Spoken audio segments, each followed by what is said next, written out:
started, we're going to do introductions around the room to start out with. We'll start with those in the room and do a sound check here. We'll start with gentleman over here with Sustainable Conservation. Sure. John Cardozo, I'm with Sustainable Conservation, work here out of Modesto. I also come from a fourth generation family farm in Antigua. Great. My name is Paul Hoyt and I'm a well owner from Houston. Great. Michael Leamy, I'm with the Turlock Irrigation District. I'm Tom Helm. I'm the co-founder of Valley Improvement Projects. It's a local environmental justice organization. And Perry Clausen, Executive Director of Valley Water Collaborative. Hi, everyone. I'm Eva Dwyer. I'm an Assistant Project Manager with Valley Water Collaborative. I'm Maureen Thompson, Program Manager with Valley Water Collaborative.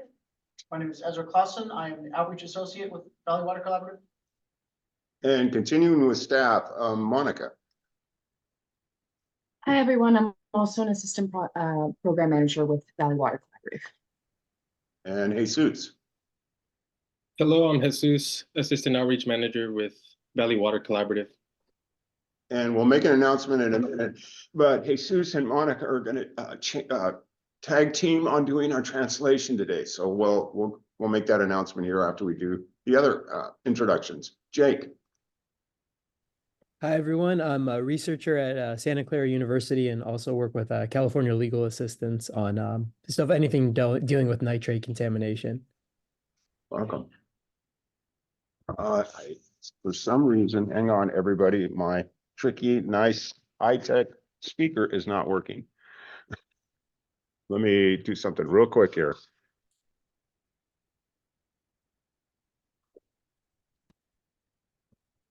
All right, is it working now through the speaker? Someone, Eva, say something.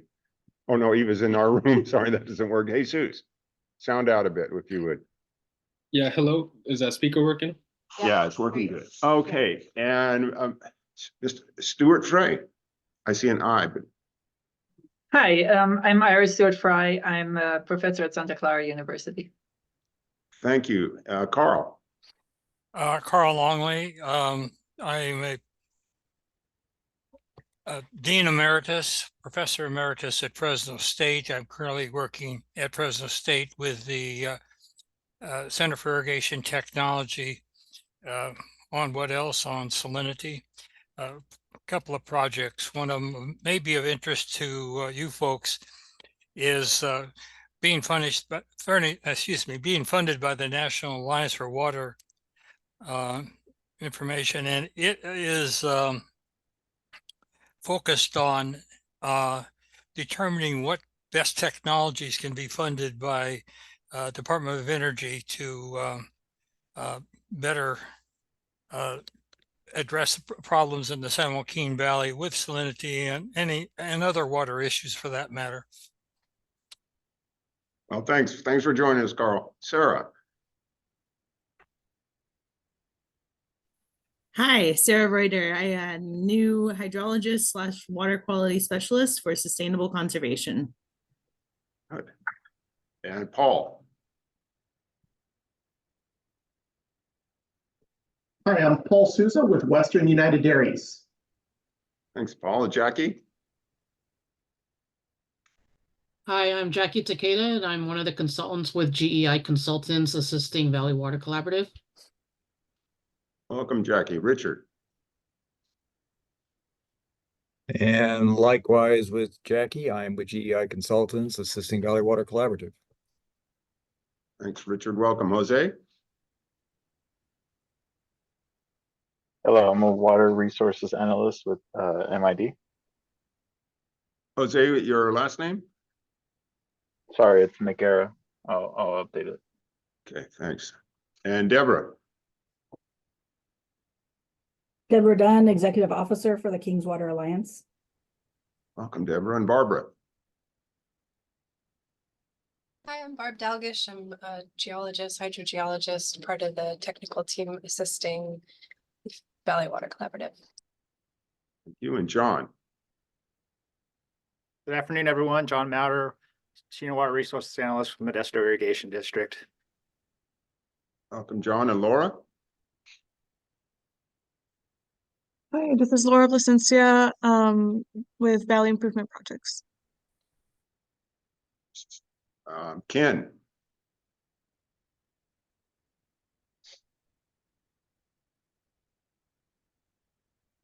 Ken, you're on mute. Ken Rapp.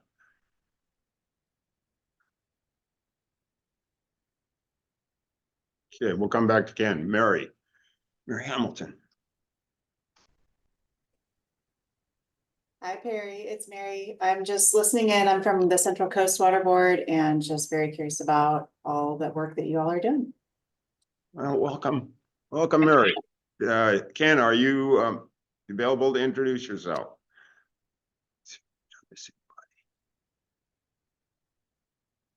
I guess not. How about Jose?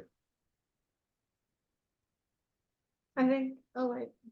Yeah, We already did changed Jose. his We did name, him. yeah. Okay, you changed it. Okay, good. All right, thank you all. And I'm gonna, Maureen, you wanna share the screen? We'll go through a PowerPoint and, don't hesitate to use your hand raising function or wave your hand or even jump in if you need clarification on any points or anything related to the subject matter we're gonna be covering today. Perry, I'm sorry, before we start, do we just want to? Oh, yeah, sorry, thank you.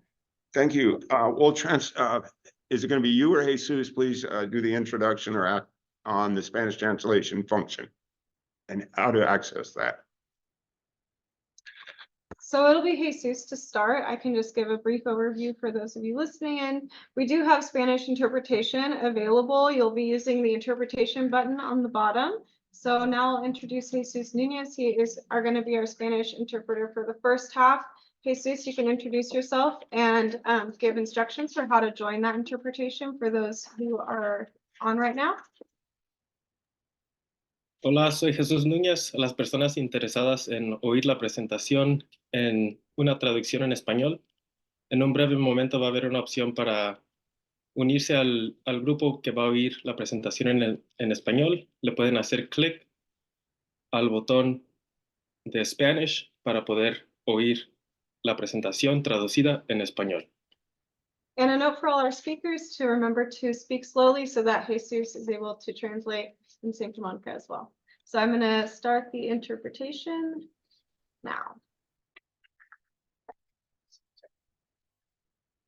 All right, I think people have had a second to join. All right, and we had one more gentleman join us from here in person. So we're doing introductions. Can everyone hear me? Yeah, we got a speaker here. Perfect. Nick Jensen, from California Rural Legal Assistance. Thanks for joining. All right, next slide, please. Yes.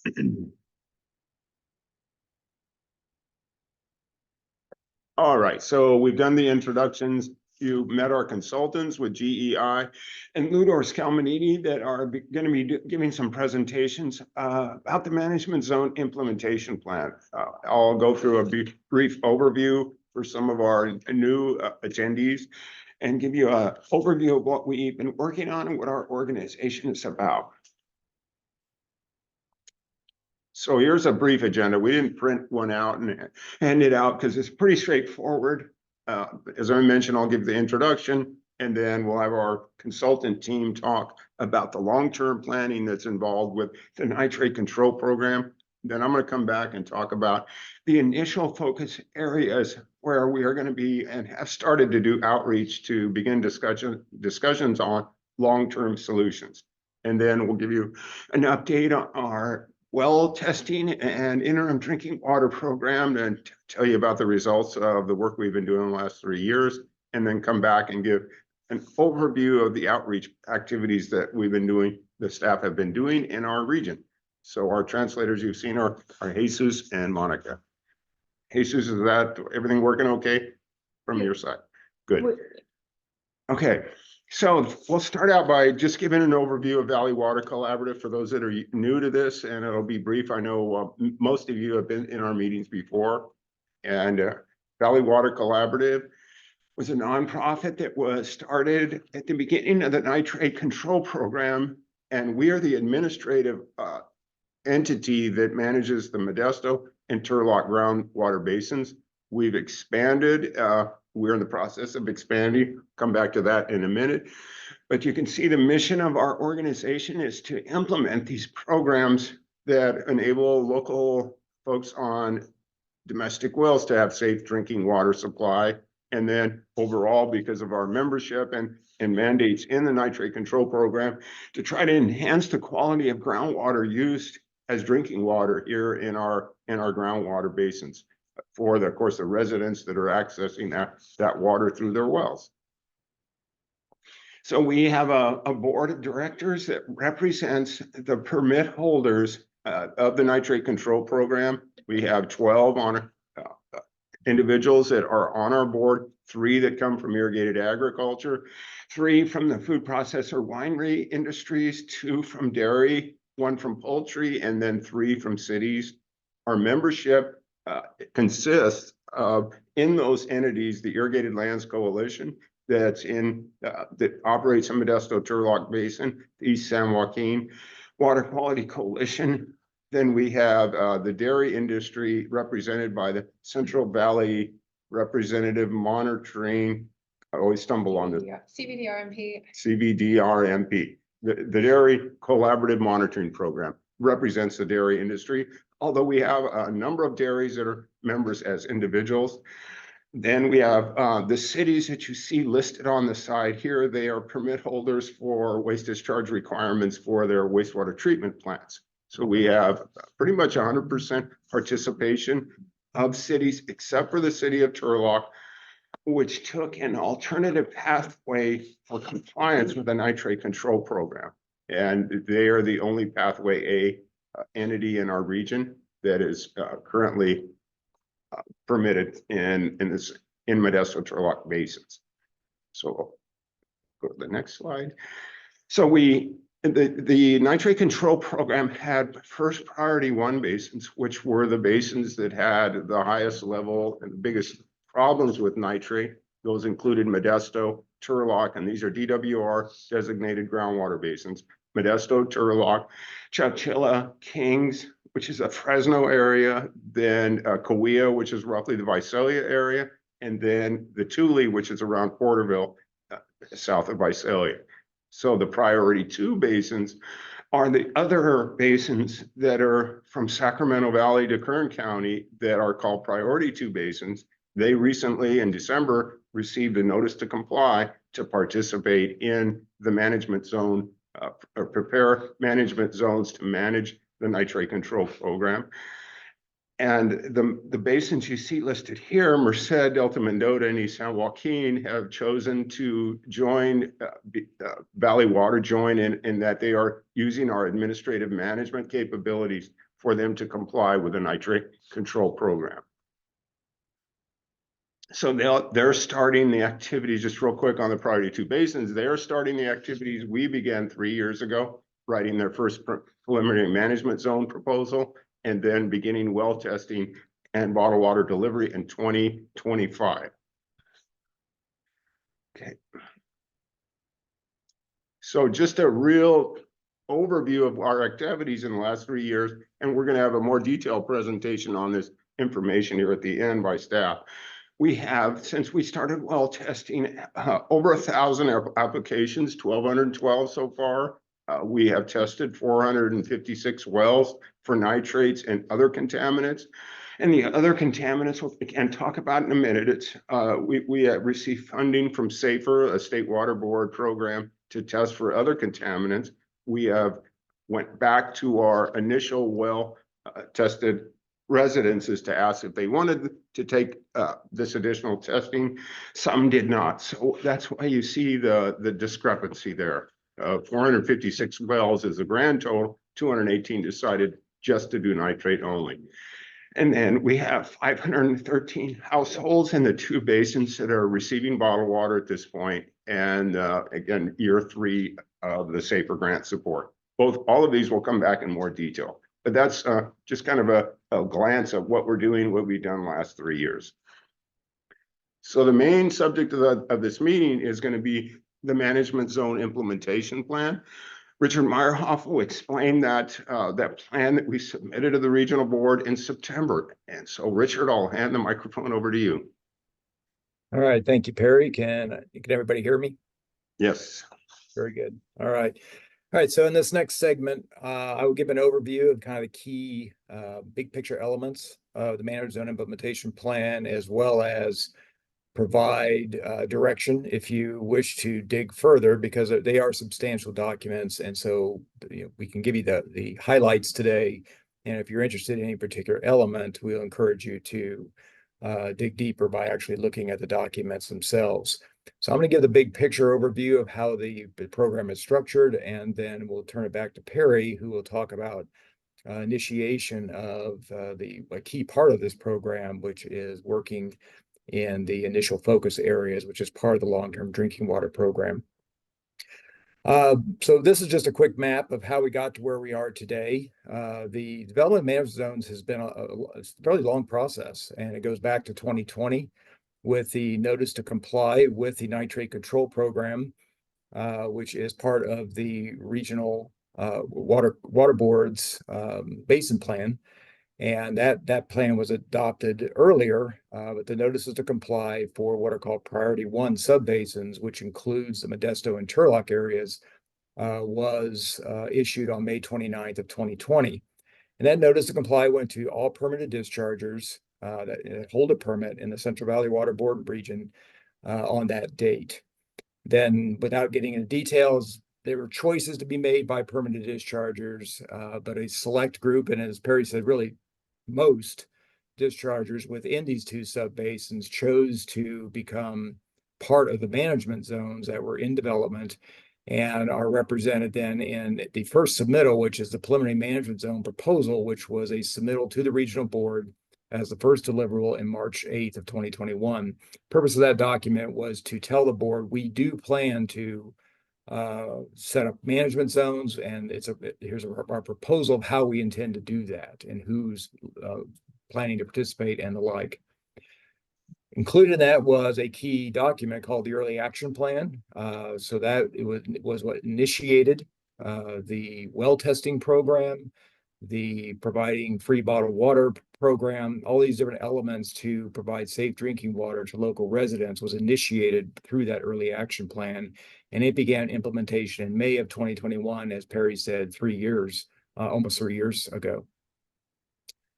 Subsequent to that, the regional board provided comments on our proposal to establish management zones, which then required submittal of a final management zone proposal that occurred in August of 2022. And subsequent to that, then once the board accepted the proposals, we were then directed to develop the key document of how are we going to proceed now to comply with the requirements of the nitrate control program. And that was requested by the board on February 28th, 2023, to submit these implementation plans by September 5 of last year. And they were submitted in a timely manner on the 5th of September last year. The purpose of these MZIPs, and we'll use that acronym going forward, is just quicker than spelling out all the words. MZIP had to address 3 key goals.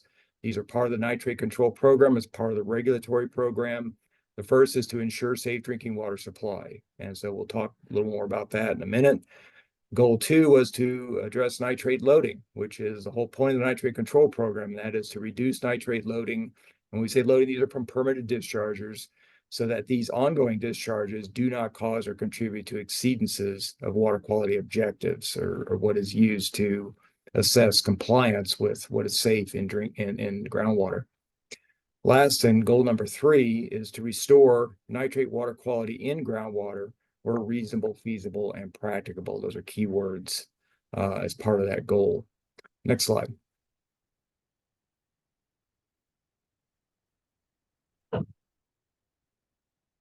All right, so let's talk briefly about the Safe Drinking Water Program, give you the highlights, and then, as I said, Perry's going to come back and talk about some of this in more detail here in a little bit.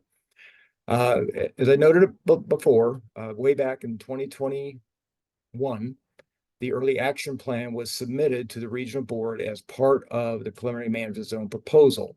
That Early Action Plan has been incorporated into the MZIP as what is now called the Emergency and Interim Drinking Water Program, just to be consistent with the regulatory language.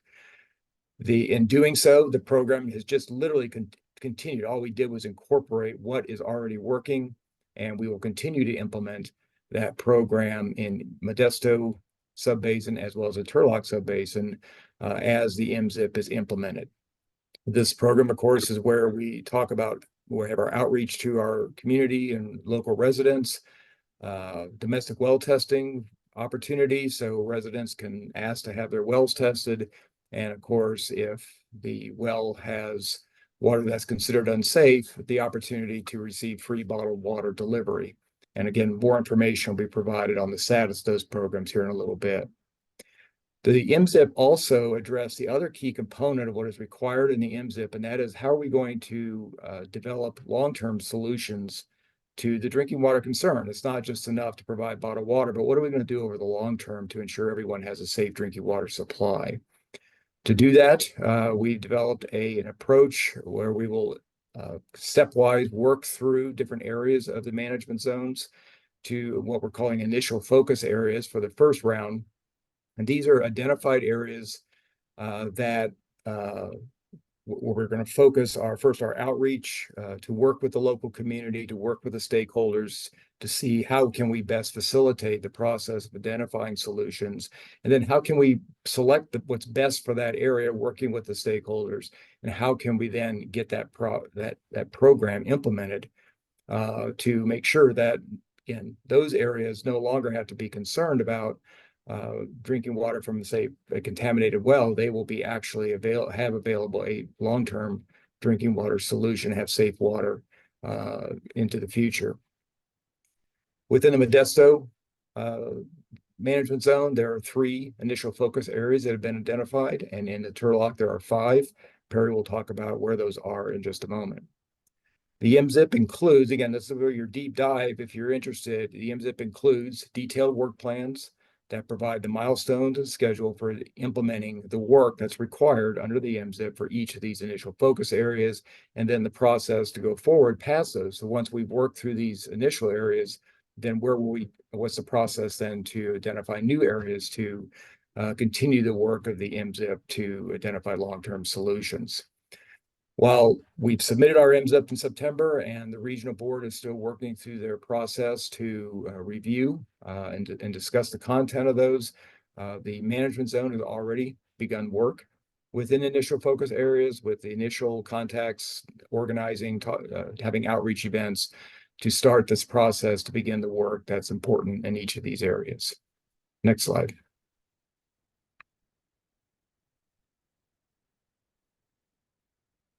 Now, the nitrate reduction program is again, a lengthy discussion. So I'm again, give you highlights. What we needed to do, we have a variety of permitted dischargers in each of the management zones.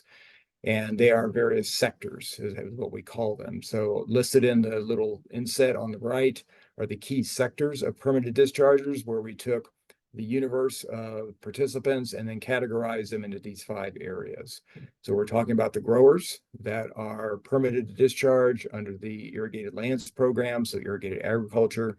We have the milk cow dairies, we have confined feeding operations, poultry facilities, and then there's a collective group called non-chapter 15 program dischargers. That's a reference back to the regulatory context under which they're permitted under the state code. But this includes the other kinds of discharges that you think about, like wastewater facilities, treating domestic wastewater in communities, food processors that have to process their waste streams, biosolids disposal, and the like. There's a lot of different kinds of discharges that fall under this category. But typically, these dischargers apply their waste. Once they've treated it, they apply their waste to land. It could be to a percolation pond, or evaporation pond, or it could be land applied and used to irrigate agriculture if it meets the right requirements. So it's a very diverse group of facilities.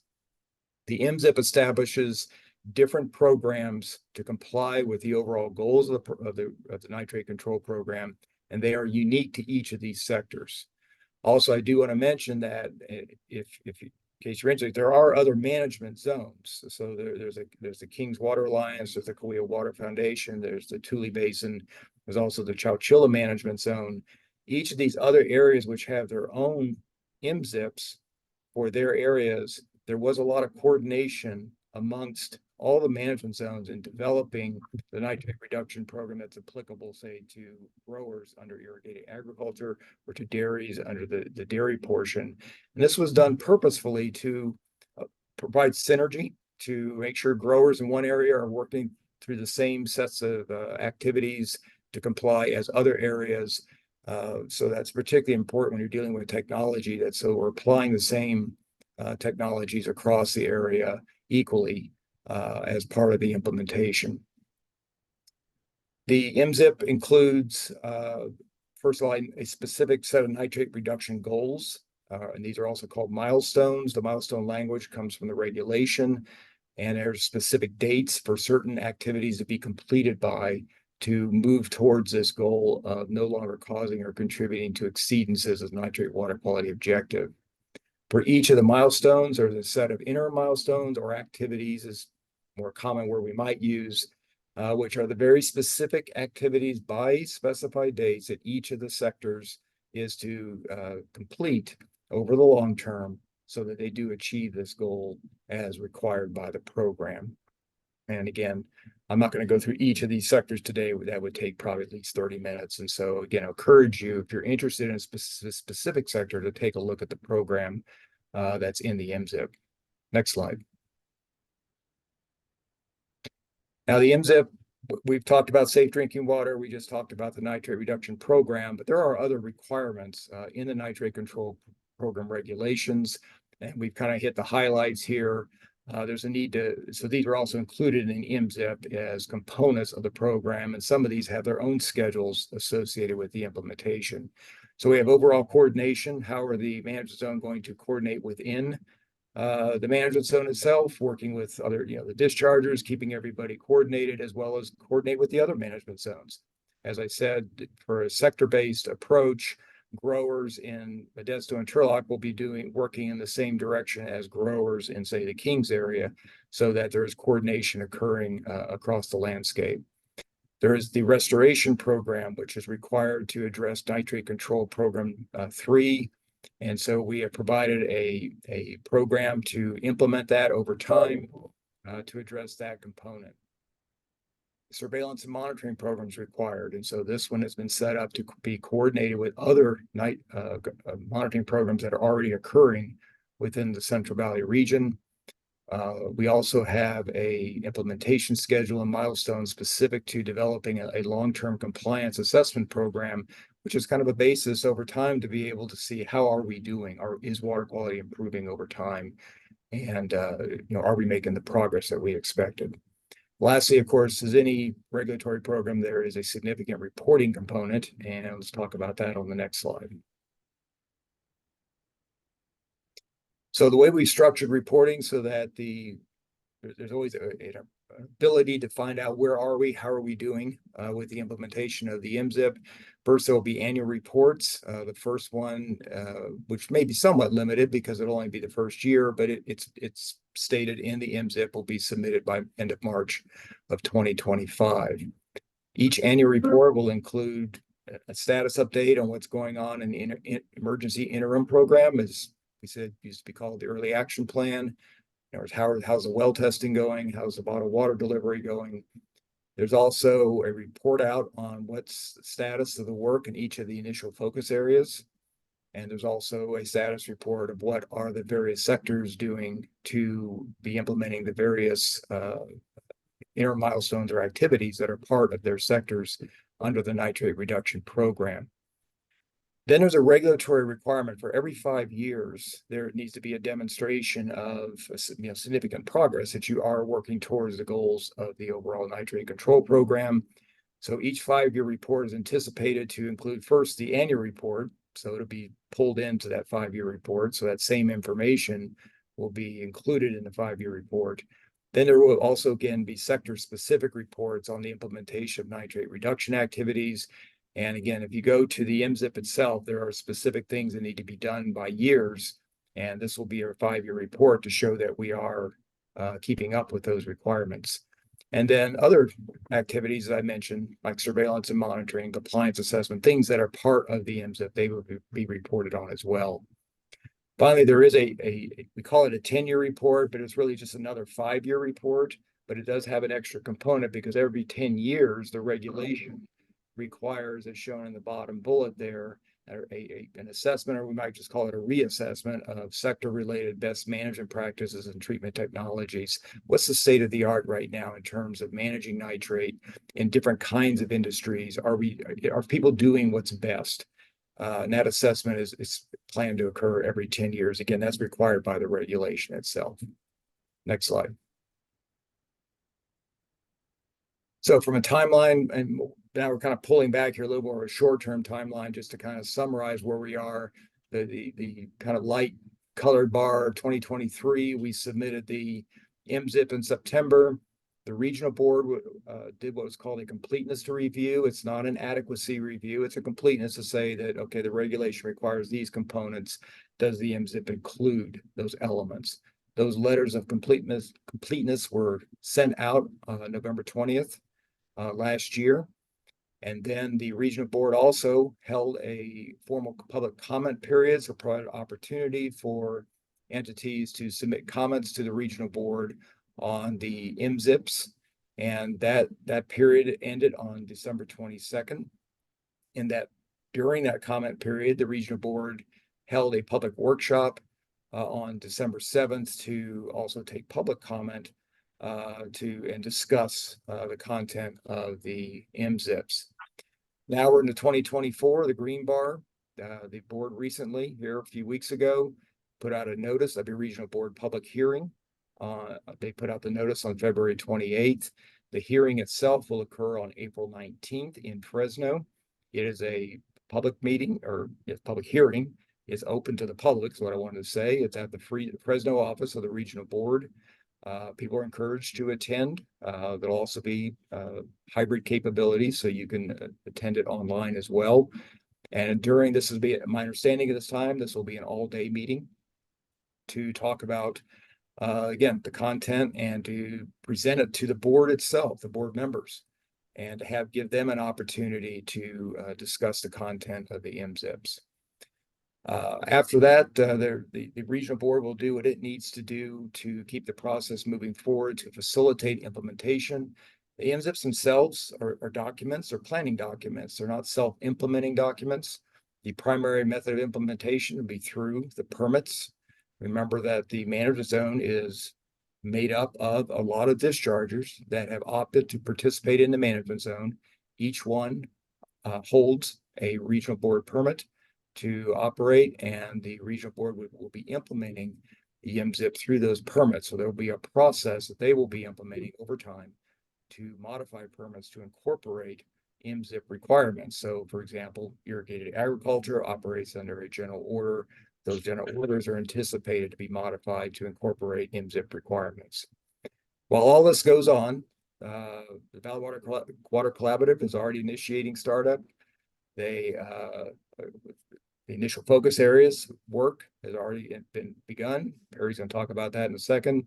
And of course, as I've said more than once, the emergency and interim drinking water program, formerly known as the Early Action Plan, continues to be implemented, never stopped, and that will continue as long as necessary. Next slide. So I believe this is my last. So it's kind of a summary of where to find information if you have not had an opportunity to take a look at these documents. There's a link up here at the top, in yellow, and that is a place where you can download the documents. If any challenges, just reach out and we can make sure you get a hold of these. They are very large documents.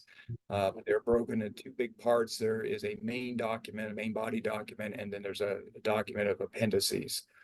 We purposely structured the document so that the main document is not as long as it could have been. It's still pretty lengthy, but it's focused on summarizing what happens with each of the sectors in the nitrate program, how we plan to work with each of the initial focus areas and the like.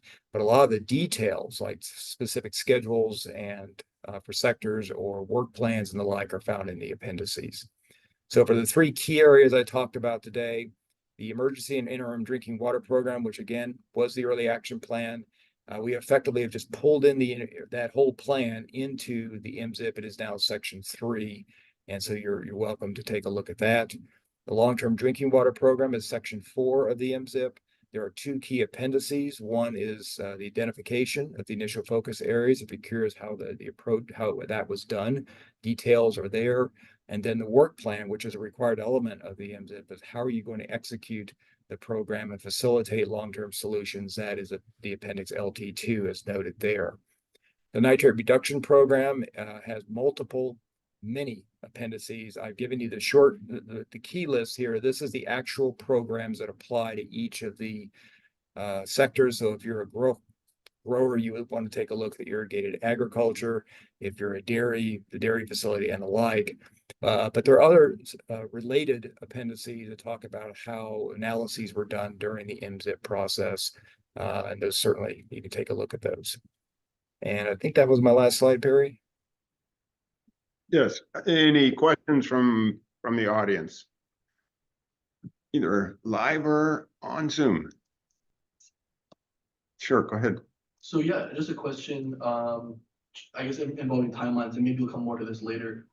Just the expansion to the priority 2 basins. You said that water delivery would be starting up next year. Right. Yeah, this year is a preliminary management zone proposal. PM, it's got initials, but it's the proposal that really puts forward the organization, how the commitments from the discharge community, and a plan identical to what we're doing here. So that's this year. We have throughout 2024. That plan is due in December.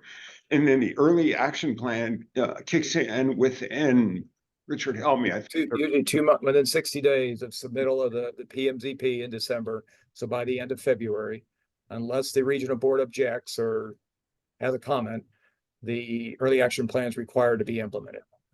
And so that's the early action. So they'll be putting out the PMZP and the early action plan at the same time, just like y'all. Yeah, did. yes. Yeah, it's contained within that. And so Yes. there's just going to be an update of yours. It's going to be like each of those basins will do their own. Oh, yeah, they have unique geographies and industry, and yeah, it's completely different. I mean, the language will be similar because we're all more or less doing the same thing, but yeah, it'll be unique for each of those areas. We're the administrative arm organization, but the consultants then go to those regions and develop a plan that's specific for those, for them. Gotcha. Yeah. Right. There will be outreach meetings probably through the summer. We're still developing a schedule in those areas, but there will be outreach to talk to the community, and that will help facilitate development of those early action plans. Yeah, and if anyone that's in this meeting is interested in those basins, send me your email address.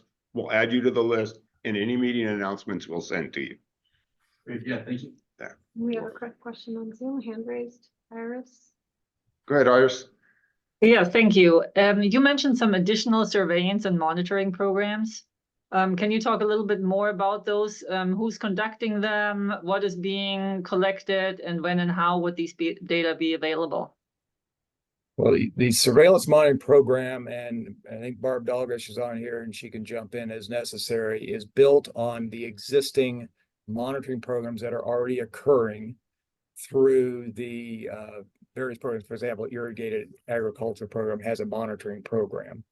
There's also a surveillance and monitoring program that's been established through the broader CB SALT, if I can use that acronym, which was a requirement of that program. So the entire nitrate and salt control program, which is a full package. So there's a nitrate program, there's a salt program combined, is called a salt and nitrate control program, was required to create a surveillance and monitoring program. And it was finished, I believe, in early 2023 and submitted to the regional board and approved. That program, what we do under the MZIPs will also align with that program. So the intent here was not to create new monitoring, because unless it's necessary, I mean, there's an ability to add to the program if it's necessary, but there's so much monitoring already occurring. The intent is to use what others are already doing and use that to facilitate our own understanding within the management zone. We will find out over time if it's necessary to enhance that. That's something to be learned. But can I ask a follow-up question? Even Sure. after your response, I'm not clear about, so these would be data that are collected right now already? I mean, the program has been approved, but is that monitoring actually going on right now? Yes, there's numerous groundwater monitoring programs already occurring. And is any of the data being made publicly available? Should be. Barb, are you on? Yes, hi. Thank you for the question, Doctor. Yeah, the MZIP data, so the interim and emergency drinking water program, all of those domestic well tests are part of the GeoTracker Gamma program. So those will be made public. The data set that was used for the MZIP development is already posted at the link that you see on this slide in one of the appendix. But Barb also. So is it correct that no other data besides what's being posted on Gamma is being collected? Is that correct? Well, that's not correct, actually. So, and Richard, you might be able to talk more to this for specific facilities that are part of the management zone. So specific dischargers that may not have been monitoring nitrate in their groundwater at their facility, they will be required to do so. Or maybe they have been monitoring, but that data has not made it publicly into the GeoTracker system yet. So that kind of stuff behind the scenes is more based on the permits. So that will become publicly available over time based on what the requirements say from the regional board. That's correct. Also, part of the emergency and interim drinking water program, they do plan to resample some of the domestic wells. So that will continue to kind of build the data set that's specific to the management zone. So the efforts that the management zone is specifically doing to monitor groundwater quality through their domestic well tests, that will also be ongoing. Is there a Hopefully that helps. timeline? Is there a timeline on this? Like, for example, when data will be posted on Gamma after it's been collected, or when wells will be resampled, and who's making the decisions on when and what is going to get resampled? Sure. So the when will data be available, that is not up to the management zones. So the laboratories that are testing the data already submitted to GeoTracker, and it's kind of in its own silo right now, and it hasn't been released publicly. So it's in there, but it's not outward facing apparently. So that's not the management zone's purview, I guess. That's more on the state side, where they will have to take care of that and make sure that that becomes available. However, every time the management zone submits either the annual report, the 5-year report, or the 10-year report, we will be, in the sake of transparency, we will be providing updated data sets of those domestic well test results. So that data will be ongoing and collected and provided publicly. Can you remind me what part 2 of your question was? Well, I think you did answer them both in terms of was like timeline and well, it was also like who decides on what wells will be resampled and on what timeline. Right. Okay. So, and then so the domestic wells that were kind of tested in the fuzzy zone between a nitrate concentration of 7.5 to 10. So basically it's not unsafe because it's lower than the MCL, but it's considered elevated because it could trend towards 10. Those wells are resampled on an annual basis by the management zone. Okay, so and did I get that correctly? So at the very minimum, all collected data will be made publicly available every year with that annual report. Is that correct? Yes. If it was collected by the management zone, correct, Barb? Because anything that's collected by other programs may get right. We don't have control over when it's released to the public. That's correct. Okay. Thank you. Jake, you have a question? Yeah, thanks so much. I really appreciate you explaining all of that about the well and surveillance and monitoring. Outside of the link of the MZIPs, which has that great data set about the nitrate contamination for within the MZIP and Gamma and GeoTracker, outside of those 3 sources, are there any other publicly available nitrate level or other water contaminant data sets that is available to the public that you all know of? So the gamma itself contains a conglomeration of all different sorts of publicly available data. So it takes data from the Irrigated Lands Regulatory Program, their drinking water, their on-farm drinking water well tests. It takes data, nitrate sample data from the CVD RMP, which is the Central Valley Dairy Representative Monitoring Program. It also takes data from the Division of Drinking Water for all public supply wells, which includes all state public water systems, but that are regulated by the state, as well as some smaller public water systems that are regulated by counties. There's other stuff too that's also publicly available, but those are kind of the main sources of nitrate data. Okay, thank you. Nick has a question. Yeah, go ahead. Sorry, quick follow-up. I just wanted to check in about, so the wells that test, above 7.5 and below 10. I was wondering if y'all have, current numbers on like percentages of like, what % of the wells tested have been within that, basically that retesting, range. Yeah, I think Perry's gonna get to that in a few slides. Perfect. Sorry, didn't mean to jump the gun. We do have that, but we don't Yeah, have we didn't it here include to it. present. And Okay. is your question specifically how many are getting retested or are they moving up and down? What is the trend? So, if there's information about the trend, that'd be really interesting too. I guess I was wondering about how many are being retested, just because, How many? yeah, to see if like, obviously retesting, we've, pushed for retesting in the past, and because we want to make sure that these, whatever trends are appearing in the data and being represented, we're getting more information about them. And I was just wondering if a sufficient number of wells are actually being retested to really give us insight into that. Well, two parts of that is that they're retested annually. And I know we looked at it a few months ago anecdotally.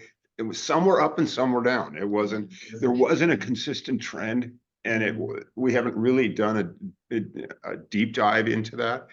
The other thing to remember is, as Barb said, there's a lot of monitoring going on. This has never been intended to be a trend monitoring network design or trend monitoring program for two main reasons. Knowing, I've worked enough with the engineers, I'm not one myself, to know that a monitoring well is a specific well that's designed to capture a zone in the groundwater. So these wells are screened in a million different ways. Some are deep, some are shallow. So it gives you kind of anecdotal data about what's going on, but we can't say groundwater is getting worse or better. It's getting worse at 50 feet or 100 feet. So we're not going to answer those questions because that's a scientific study. So, and Barb, I probably really butchered that, but I guess that's one thing that we aren't intended to be is a real groundwater monitoring program, because the Irrigated Lands has a trend monitoring network where all the wells they used were run through the gamut of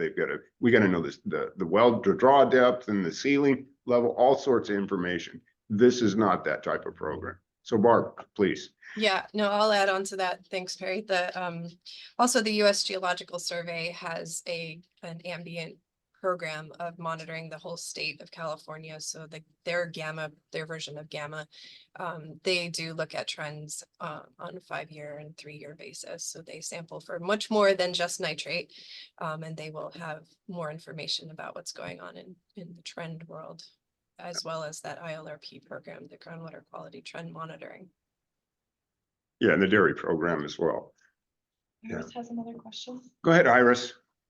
Yeah, thank you. Well, I do appreciate that, this is not per se a well monitoring program.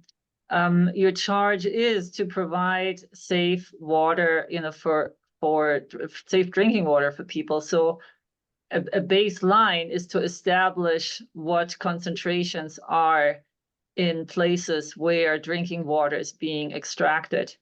So what we've, if you're saying that all available data is within that Gamma data set, which we have checked within the last couple of months, I would say, there was not a single domestic well that was actually resampled to where you could actually tell whether there was a trend in that well. And, as we know, the soil nitrate concentration is not like a fixed level. There's water being added, there's nitrate being added. So we can't treat it as something that's fixed in space of time. And in order to provide safe water to all people who might be affected by water contamination that's above the safe level, you would at least need to make a faithful effort to establish what these levels are. And we don't see that in the data that's available. That I guess that's my bottom line here. You're making it sound as if there is so much monitoring going on, and when we're actually looking at the data, there's actually comparatively little with respect to where data would be needed. Yeah, and maybe we should take this conversation offline. We can get more detail. Iris, I know this is an interest of yours, a personal interest of yours, so I appreciate the questions. And I guess that just from a standpoint of the management zones, if it's over 10, they're getting replacement water and we don't retest their well. If it's 7.5 to 10, then we retest them every year. We have a calendar that when that pass their 12 months, they get resampled again. So at this point, that's how we are following and reporting the data. Now, whether it's been uploaded to GeoTracker yet, or that's been a challenge since day one on our program, and we're continuing to try to streamline that process. Okay, we're ready to move on to the next one. I had a question. So if it's tested in that, in between range, it gets retested every year. So if the next year it gets tested and it's under the range, does it not get tested anymore after Goes that? the next year, continues. It continues every If year. it tests below 7.5, then it would go into the category of being resampled every 5 years. Oh, okay, so so if it I gets believe. in Correct me if the I'm wrong, range Laura. again, it qualifies then for a testing in a year. But if not, if it's under, then it's 5 years. Okay. Yeah. And then, so you said after 12 months, it's getting retested. So they're getting retested at the same time of year every year. Roughly, yeah. Has there been thought to that, there might be some fluctuation throughout like the different seasons or different times a year and, throwing it off a little bit, like either a little earlier or, I don't want to suggest doing it later than a year, but just like seeing what, happens if it's a different time of year. I don't know how to answer that. Richard, Barb? I understand the question, and what we've had to do is develop the best we can do, and be sure we are compliant with what's required by the regulation. Again, this was not intended to be the catch-all for all monitoring at all times in all places, but I do understand the question, which is why we did initially, but kept in there the need to, if it's over 7.5, to sample again. In fact, originally it was higher than that. We lowered it when we were developing the original plan to provide some buffer on that. But again, good question. I don't have a good answer other than we've done our best to be sure we can cover as much area and cover as many wells as we can. Right, and of course, the long-term goal here is to make Right. sure that everybody has safe drinking water. So it's the well testing is available, right, 100% of the time. But eventually, the idea is they won't need that bottled water delivery Right. anymore because eventually the aquifer will be cleaned up, or they'll have a different water source for Right. drinking water. Right. Barb's answer is better than mine. Because the reality is it's called an interim emergency drinking water program. It's not permanent drinking water program. So the permanent is to find solutions. Right, and the domestic well testing is helpful, of course, for identifying areas of vulnerability, right? So we'll, and Perry will talk about this, the neighbor referral program too, where, they have the well tested at one property and then they find out that their water is either safe or not safe. And hey, they tell their neighbor, hey, maybe you should get your well tested too. So you know, it kind of builds on itself, the program here. So we will eventually learn a lot more about the state of groundwater that is used for drinking water within each management zone. All right. Ken had a question, a good one, that of the 1,200 applications, have all the wells been tested? Well, you won't believe how many people that are in the city of Modesto, city of Turlock want their well tested. And they have no idea that they don't have a well. So we don't test those. And we've had, I think, hundreds is probably accurate, or outside of our area. You know, the folks have heard about this in the other priority basins. We've kind of started a list of those that'll contact when we get to the priority 2 basins. So they haven't been tested if they don't qualify for the program. So that essentially, if they qualify, we sample. Qualified mean they're in the area, they're not in a public water system. So there's some people that don't care for their city water that want us to test their well in 1 bottle of water, but their city water is what it is, but it can't be delivered unless they're allowed to. Yeah, they can't be delivered if they're not in our private domestic well category. And Jake has had his hand raised. I don't know if it's the same question that he just posted in the chat or a It, different. it is, yeah. So Yeah, sorry, go ahead. And Thank go you. ahead, add on to that, Maureen, from that. yeah, so the question from Jake is, can residents who are in the 7.5 and 10 get their well tested more often than 1 time per year? I think that was similar to your question, Thomas. Yeah, it's annually. So it was established in the regulation that would be the frequency. And then I see Iris has another question in the chat. Are people within your fuzzy zone between 7.5 and 10 eligible for bottled water? No, it has to be above the drinking water standard of 10. So even though there is some uncertainty and some variation in that might happen in nitrate level, that, you know, at certain times during the year might get them over that 10 milligrams per liter. Yeah, yeah, that's correct. When it's once a year in the 7.5 to 10. Yeah, I guess I'm not prepared to debate whether that is the right zone, the right period, or the amount of nitrate that might move above or below. That's more of a, not in my wheelhouse to answer, really not in our world. I have one, it's not about the 7.5 to 10 range. Thank I have you. one question, but if you're gonna come to later, we can just wait till then. My question was just if y'all have encountered, because you were talking about how many people have been tested out of those who called. I was wondering if you've encountered any more since last time we talked about this, any more, like any situations in which landlords have been unwilling to get, like basically a tenant has applied and you give the call to the landlord and the landlord has been unwilling to get the testing. Yeah, so our board of directors, because they're a private industry and such, want to respect private property laws. So we are allowing the landowner, or requiring the landowner to give permission if it's a tenant that applies. We offer, when a person applies, to call the landowner and make that request. Some have us do that, some don't. And I've talked to several that the tenant was referred to us to answer them. And, you know, some of them say yes, some of them say no. So we don't go into a deep drill as to why they say no. They say no, we pretty much have to accept their answer. But there are some that landowners have refused. Okay, do you have numbers on that out of the, or would those be, maybe not today, but would those be available?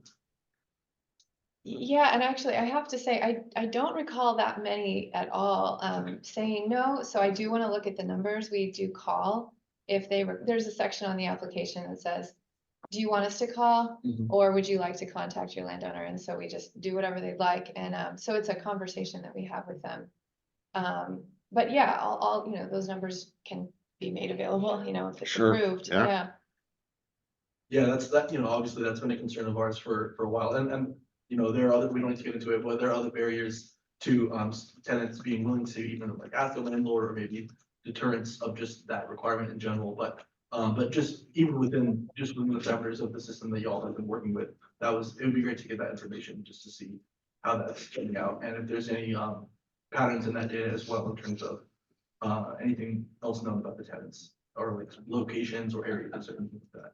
Yeah, we do have a statement on the application that says your information is not going to be turned over to any immigration or law enforcement.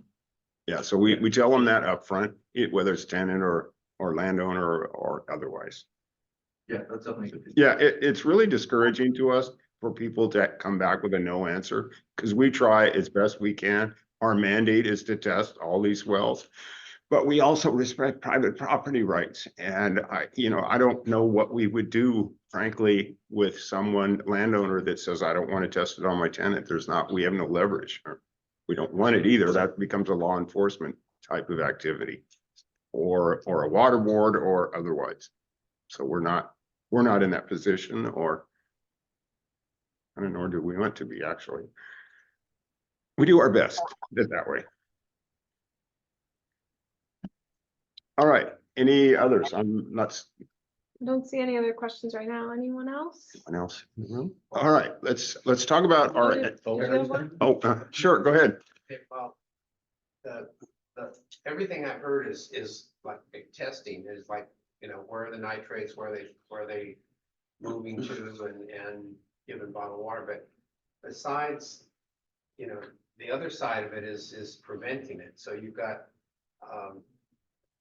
the farmers are watching their amount of nitrates they're putting on in the dairy and the poultry. They're mitigating the amount of discharge, and that's gonna fix all this, correct? Yeah, and go ahead, Richard. You were talking. So that's the whole point of the nitrate reduction program element, which is a huge part of the MZIP. I gave you one slide. Each of the sectors has a long-term compliance plan that the board has to approve and say, yes, we agree with this, or don't agree with this. We're going to find out soon enough. And that gets implemented through the permits. So it will take time, but yes, there are strict compliance requirements to no longer be causing the problem, so that this goes away over time. Yeah. Yeah, so each of the sectors, it's a deep drill, and all of them have developed, the fertilizer reporting on the irrigated lands program. There's modeling going on to try to figure out what the loading is and then how to reduce that. Dairies are revising their order with the state board now that is going to severely restrict how they manage manure. Cities, they're working on their refinement of their wastewater treatment plants. Some are way ahead, some are behind, but yeah, Richard, you might briefly mention too, so this is a program, but all of the permittees are going to get an addition to their permit that says thou shalt. I mean, this is all going to be what drives our ability to maintain management zones. If 5 years the water board says this isn't working, we're going to stop this, and you're going back to strict timelines and such. But every permit that is a member of this is going to have their permit adjusted based on what they're saying they're going to be doing. They have to put forward plans and such. And again, Richard or Barb, if you could. Well, the only thing I would add to that is, and that's a public process as well. Permits can't be revised in behind the scenes. So every permit is a public document. So this will be an ongoing process where the regional board will be very publicly implementing this program.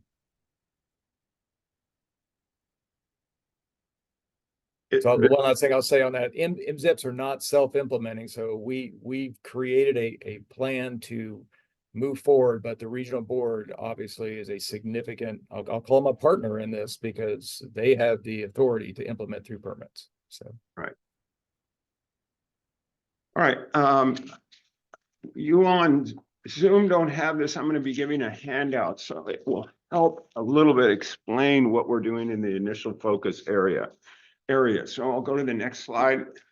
So as we all in the management zones in the Central Valley looked at our basins and the enormity of the size of the basins, we each had a map developed that showed where high nitrates were evident during the sampling effort. So what we did is go back to those maps. We also looked at where are the disadvantaged communities, where are all the wells, the domestic wells, and where are the residences that are in these areas that have high nitrate. So we did kind of a little bit of a modeling exercise to come up with what we are calling initial focus areas. And these are areas that we've already begun work on, I'll talk about in a minute, but you can see indicated on the map on the slide, we've got two areas in, and three areas in the Modesto Basin. My screen's too small. And we've got 5 in the Turlock Basin. And two basins are dramatically different in their overall square miles. So that's why there's fewer in Modesto. But you can see them labeled and with dotted lines around the initial focus areas. So what we are planning to do, let's go to the next slide, is we, the management zone, are going to take on a facilitation role in working for long-term solutions. And there's not going to be a one size fits all for any of these domestic wells that are out in the country, because there's so many variations of where the wells are. One of our priorities, though, is to understand the situations with the public water system, because the state over the last 5 to 10 years has really been encouraging what's called consolidation. That is, the existing public water system where the water is safe. Try to connect these systems, these residences that are close to a city water, so they can have access to clean water. Also, in some circumstances, they're connecting their septic systems. So what we're going to be doing. I was going to say, this map here is actually no longer accurate to Delhi, because we learned today from a meeting with Leandro Maldonado that a lot of some of this outlying portion pushes the north and the kind of the western side has been brought into the public water system. They've They've done consolidation in the last couple of years. Yeah, and I'll come back to that, Ezra, but that's a good point. So there's mapping available when we produce this from using our consultants that we're going to be trying to find out what's the latest, because things are happening all the time. There's Delhi is a good example. They had a project they finished just recently where they expanded their public water system. But anyway, the point being is, as far as solutions, we'll go over these potential solutions. We're going to go into each of these areas and identify the collaborators, both community groups, but also the obvious, the public water systems where they're close to the area. Each IFA does have a community nearby. We're going to engage the residents, the folks. We have one in our room today that was receiving bottled water. When we go to he's in an initial focus area, we're going to get our recipients in a room and also invite the folks that didn't respond to help brainstorm, what are we going to do in your area to provide long-term solutions? And we're going to engage them in the discussion. But what I'm doing now, and it's already been beneficial, is, as we just mentioned, is what are the current and future water projects? There is no 1-800 new water project number we can call. I'm finding this out. You call an agency and what's going on in the Central Valley? It isn't as organized as you might imagine, because there's state funding, there's federal funding, there's county funding, there's bond funding. There's a lot of projects going on. So we want to take our IFAs, each one of them, and find out what's going on there. So when we sit down with folks, we can say, oh, there's a project already looking for people to consolidate, or no, there's a project 2 years out that's ready to go. So we want to go into these outreach, these community meetings with as much information as we can, and then help facilitate the advancement of these projects. So one thing, the management zones are members, if you will, official, but somewhat official, of what's called CV salts. It was mentioned before. And CV salts, all the management zones and permit holders have hired advocates in Sacramento and in Washington, D.C. to start looking for funding sources for long-term solutions. And these are not inexpensive solutions, but we want to understand what's going on, what's the availability of funding from state or federal to help with improving the drinking water situation with these residents. So we'll identify these current and future projects, then prioritize the needs with the collaborators in these areas, saying, what should we work on in your area? What do you think is most viable for us to work on? And then pursue these state and federal funding. And what I've learned in the 20 years working in this world you need to go to the funders and have a project. Don't say, well, just kind of general. You got to know what it is you want to solve. That's when you get their interest. So we want to do that not only with the communities, but when we go out and search for funding, we have a shovel-ready project for you. What can you do to loan money, provide grants, whatever it is that it'll take to move these forward. So that's our goal. That's what we started work on already. We can go to the next slide. So we're working with, we're getting to know very well. They're getting to know us too, the Division of Drinking Water, because that's where the drinking water project are coming out of, as well as the Division of Financial Assistance. All of the management zones now are pursuing grants from the SAFER project to provide additional contaminant testing. We'll talk about our program in a minute, and then identifying the technical service providers that are also being funded through other state grants that are active throughout the state. And then, of course, working with the county agencies, Department of Health, the LAMPs, the GSAs. We've reached out to several in our 2 basins already, made them aware of our program, and frankly, their focus has been getting their plans approved from the Department of Water Resources, so they know we're there. But in coming months and years, we're going to be much more closely aligned with what our mutual goals are. And then, of course, community organizations.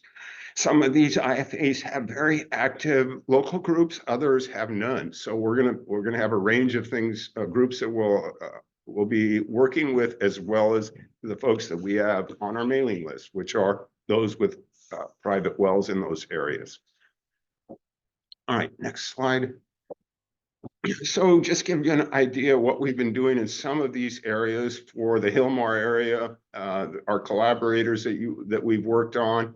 And you can see listed here on the left-hand side.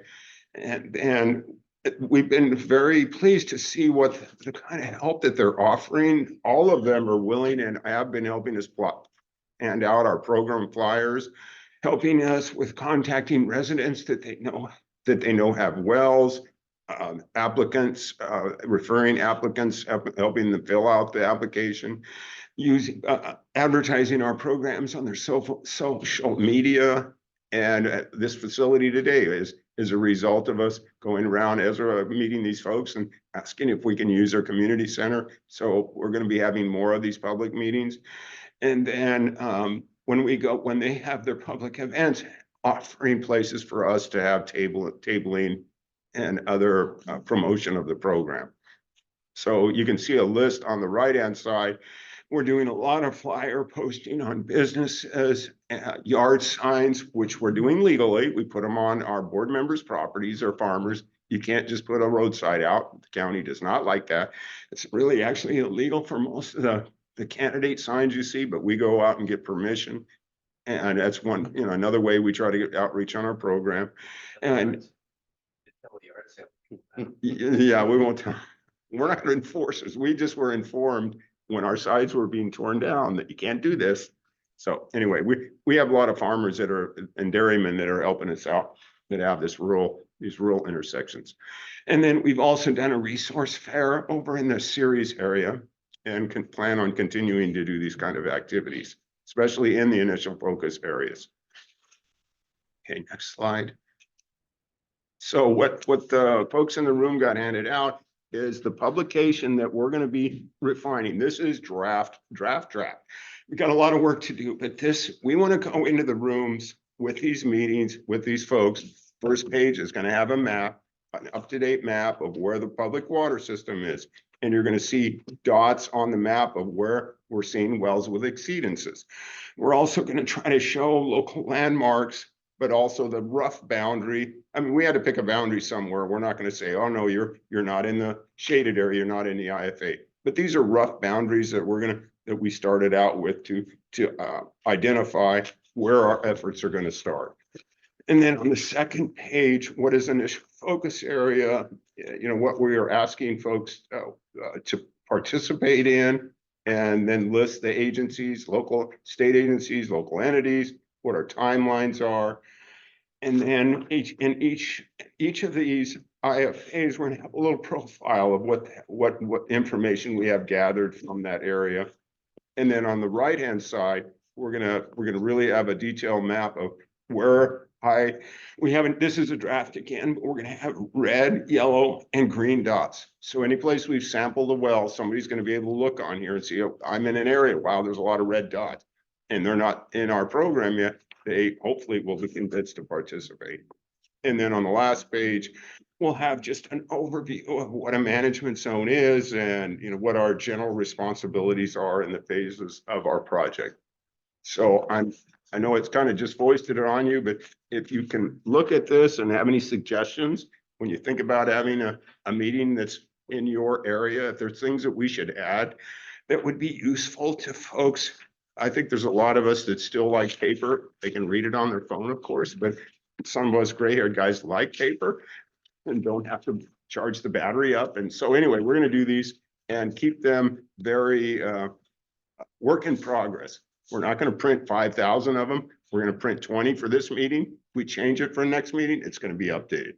So we can continually be providing relevant information.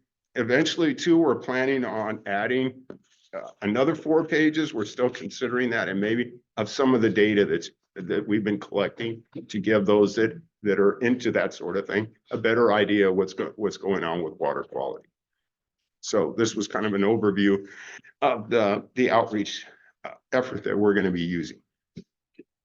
Any thoughts on this? Yeah, go ahead. So yeah, it sounds like a really cool idea. Would this be given out to like sort of residents in the community? Is that kind of the thought? Like, yes. This?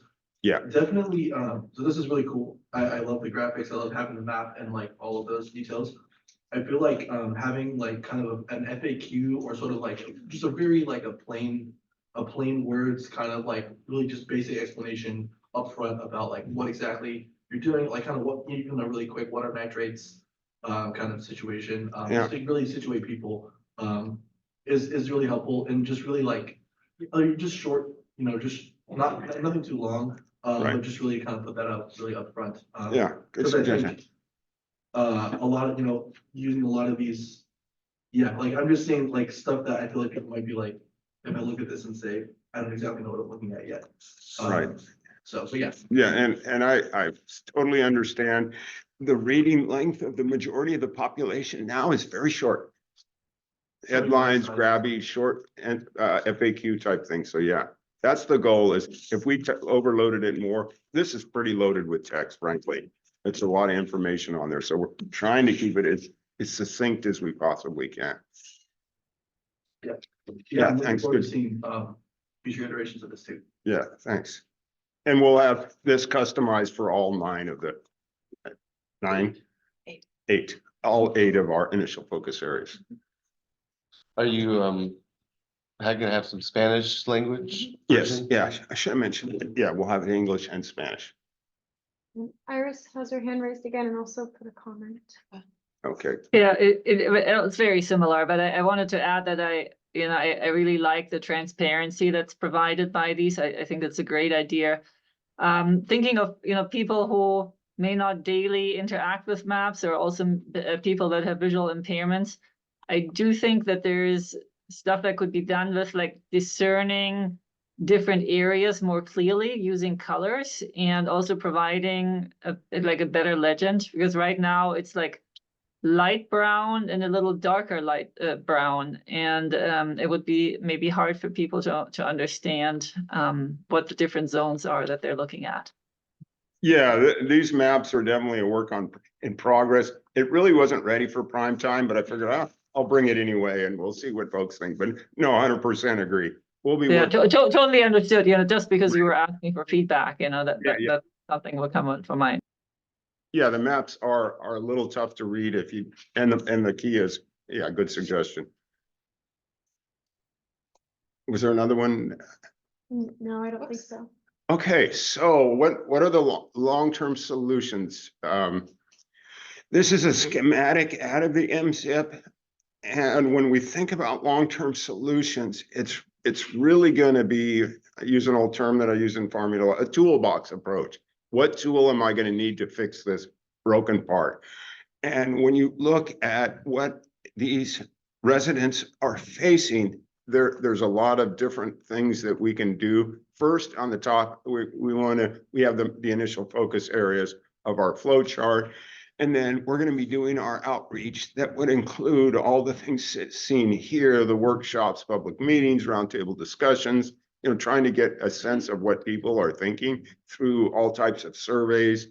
And then the solutions that we've been looking at and have mapped out in the MZIP is shown, at least in kind of what I've described. We got to figure out the funding. What is the funding that's available? What would it cost to do these certain things?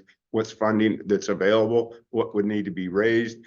Take an initial focus area and say there's a determination to do a fairly major project, and we need to do a feasibility analysis of a consolidation or possibly another water treatment system, another group of wells, other things, and then come back to the group with those potential solutions that would apply to that IFA.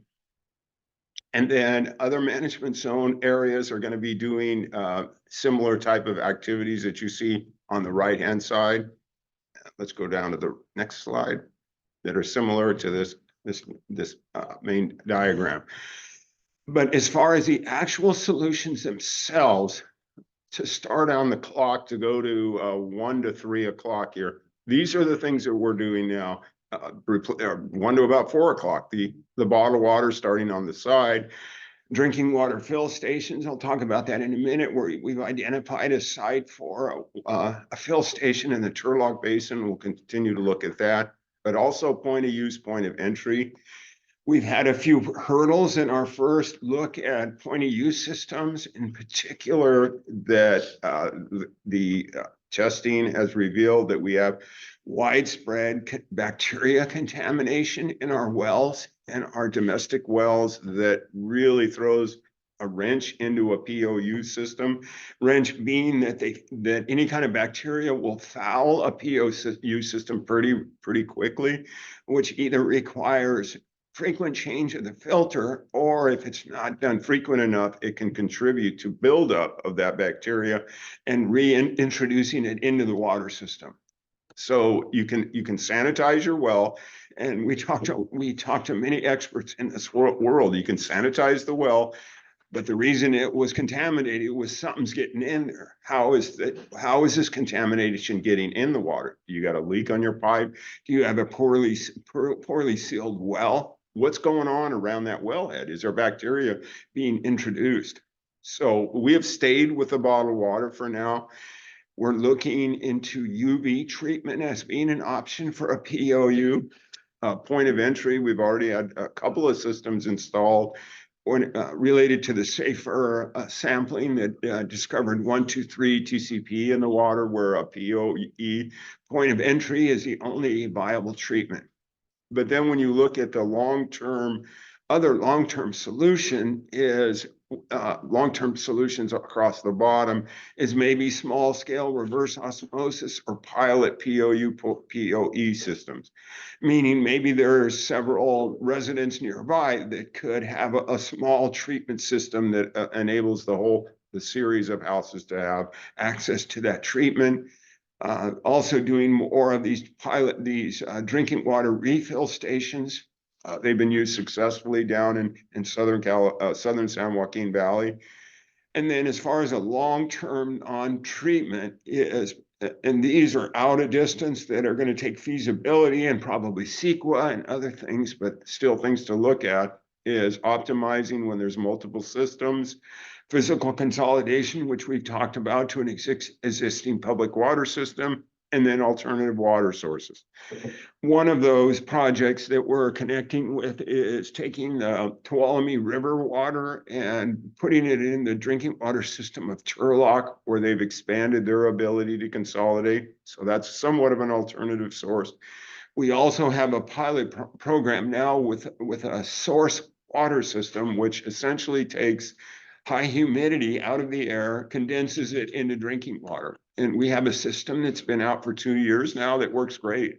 Small household is using it, and it's been working really well. So we're seeing that as maybe a possibility for a long-term solution. But I want to be realistic. When a rural resident is 10 miles away from town at pipeline going at about 1.5 million a mile, it may be impractical to consolidate a rural resident. So we'll have to look at these other approaches to get them to a long-term solution. And I know in talking to some of our water recipients, and when I mention these sorts of things, they say, I'm fine with bottled water. Just leave me on bottled water. I'm fine. So everybody's going to be a little different in the way they want these problems resolved. You wouldn't think, I didn't think when I started this program it'd be that way, but it really is. There's people, and Ezra and Jesus were two of them that went on a canvassing effort. We canvassed about 1,000 households. And of the 600 people that were home, there were hundreds that said, I'm not interested. And this was after an explanation of the program. They just didn't want to be involved in the program.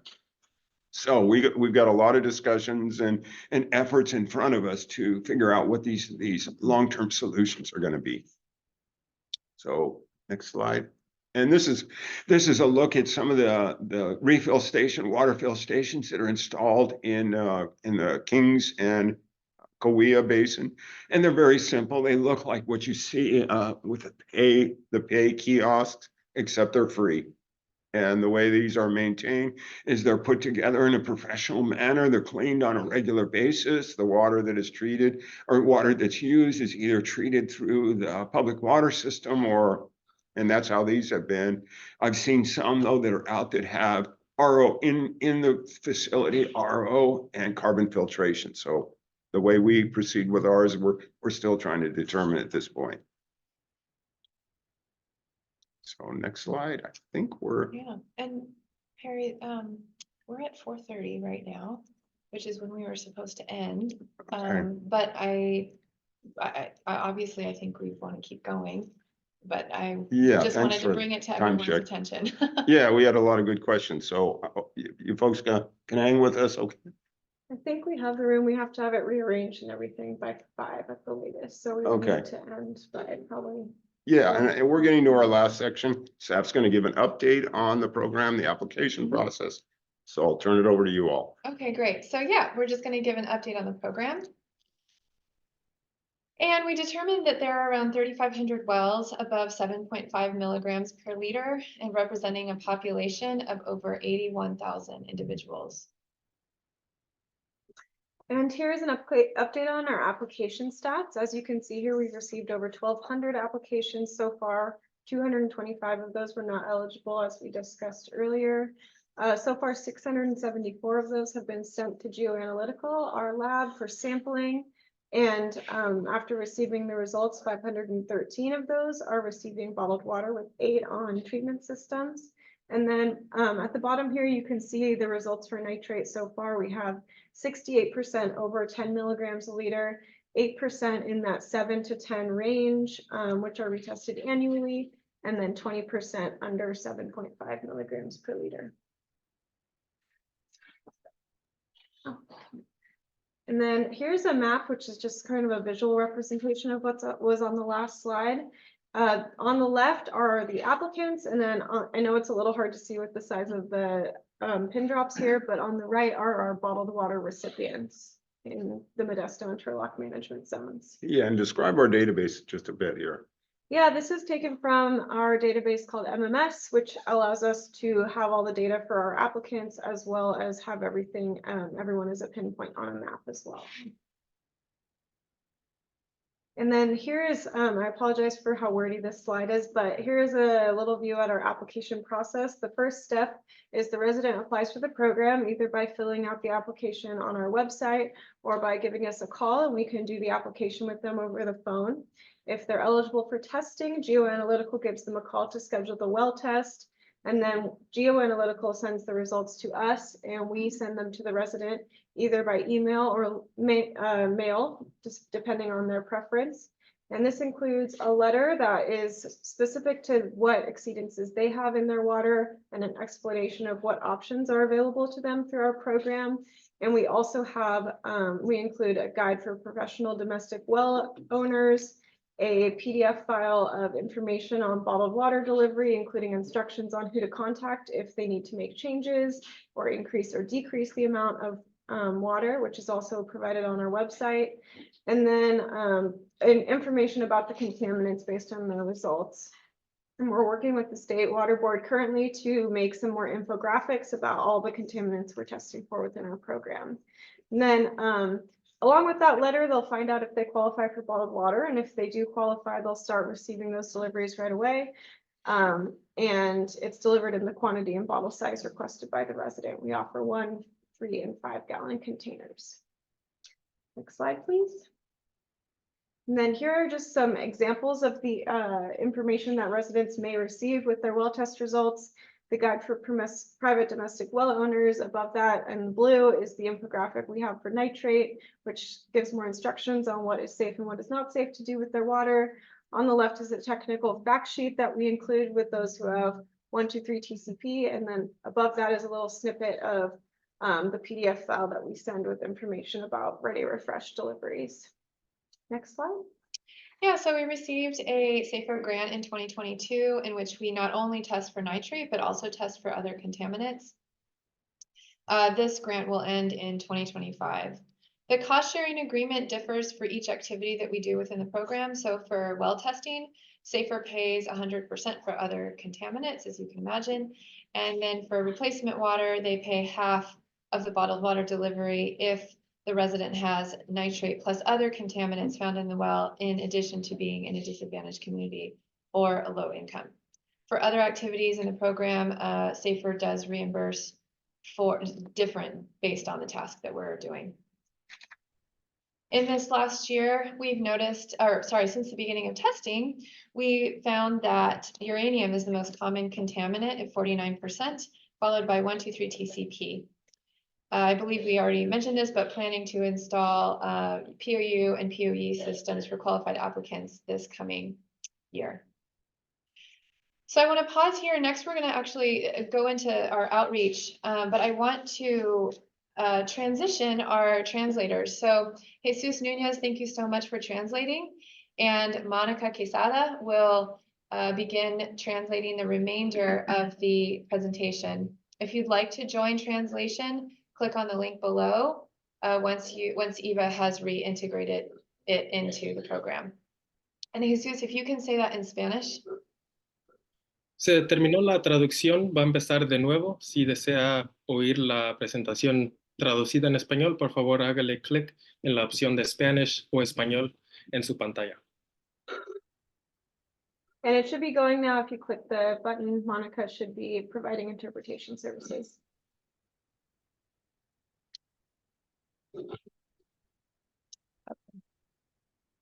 And then our next section is on our outreach.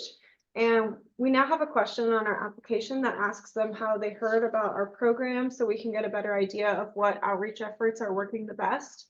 As you can see here, hearing about the program through a neighbor, friend, or family member is the most common way people hear about us, followed by the postcard and then by newspaper articles. Next slide, please.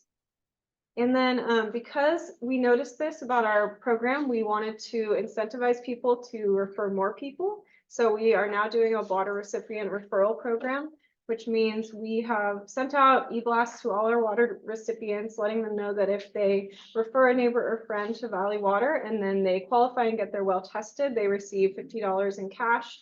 So this has been quite successful so far. We've received 47 new applicants as a result of this program, and it is still ongoing. It's also given us the opportunity to connect with some of our recipients by phone. We sent out an e-blast, as I said, but we've also been calling our bottled water recipients to let them know about their referral program and also to ask for feedback on the program, which gives us an opportunity to check in again about the amount of water they're receiving and if it's adequate. So here you can see some of the things we've heard back so far about our program. I'll just pick one to read. I'm so grateful. I love it. I can make tea, coffee, and other things. We were miserable before. I think it's very wonderful. Thank you very much. So it's been really nice to connect with our residents in this way. Jesus. Yeah, so now we're looking at some screenshots of our water recipient e-newsletter. We send it out quarterly. It's called the Valley Water Collaborative Water Minute. With this newsletter, we send it to our water recipients, and we've been giving them updates of how the Valley Water Collaborative program is doing. For example, here we see that we informed them of surpassing 500 well tests. We also provide some wellness tips to help them take care or take maintenance of their wells. And we also provide an opportunity for them to contact us, visit our website, call us, or even visit us on social media. And those wellness tips are actually from the State Water Board. So that's where they're directly coming from. And this postcard mailing we see now is a postcard that we have finalized and have sent for the 8th time. We've sent a total of 8 postcards with a quantity of over 30,000 postcards mailed. Every time that we've sent a postcard, we streamline or refine our messaging and our images so that it is more easily readable and engaging. We've also been increasing the amount of residents we've been sending this postcard to. We can go to the next slide. Here we have some descriptions of our media coverage over the past years. A big media coverage that we were able to collaborate with was with La Favorita Radio Network. We had 2 weeks of Valley Water Collaborative Spanish ads that totaled up to 120 replays on the Spanish radio. We also had some sponsorship segments, which totaled up to be 30 times over those 2 weeks. And very fortunately, we also had a live Q&A section with Valley Water Collaborative staff. We were able to do that 11 times total, answering live questions of people calling the radio station. And La Favorita also helped us with social media posts. They posted a total of 10 times, which resulted, and all of these efforts resulted in 6 applications, 4 of them being from Spanish speakers. Following, we have our newspaper articles that have been sent out. We've had 10 of them. We see one in the top right corner, which highlights the high school contest winners that we hosted previously. We can move on to our TV segments. We've had a total of 4 and a total of 1 YouTube segment as well. And we can see some of those images on the bottom.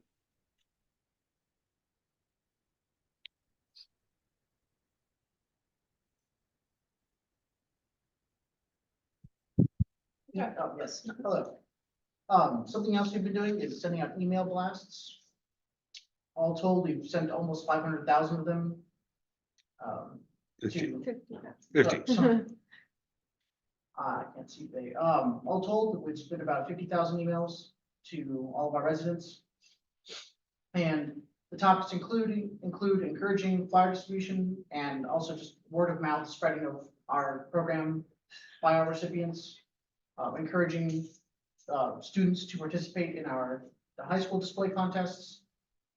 Also, of course, advertising our community outreach meetings like the one we're having now. And of course, the referral program, which we spoke a little bit of earlier. And well, as you also saw, the BWC Water Minute newsletter has been a big something big we've been doing. And everything we do is in English and Spanish. So it's all bases covered for the most part. Next slide. Tabling events. In total, I and Jesus have gone to over about 62 events, and we've had about 3,000 conversations. And some of these include the El Remitito Series Swap Meet. We've been at the Turlock Flea Market, Stanislaus County Fair, the EV Ride and Drive event hosted by our friends over at Valley Water or Valley Improvement Projects, sorry. And we've been to a few resource fairs here at West Modesto Community Collaborative. And you can see we have a few photos from some recent events. There's me at the Turlock Community Gardens there in the center. That was 2 weeks ago. Next slide. In addition to tabling events, we also do flyer outreach and putting up street signs. And as you learned earlier, we're very legal about this. We get permission wherever we go. And our areas of focus here, we've been all over the management zones from, up in Modesto areas down to Delhi and Hillmar and everywhere in between. And so to date, we have put up flyers at over 270 locations, and we have had out 80 street signs. Great. So here is a list of some of the location or organizations in which we've presented. We have presented at 40 meetings with over 1,000 in attendance. We post on Facebook and Instagram, and topics range from community announcements, tabling events we attend, and reposting newspaper articles, among others.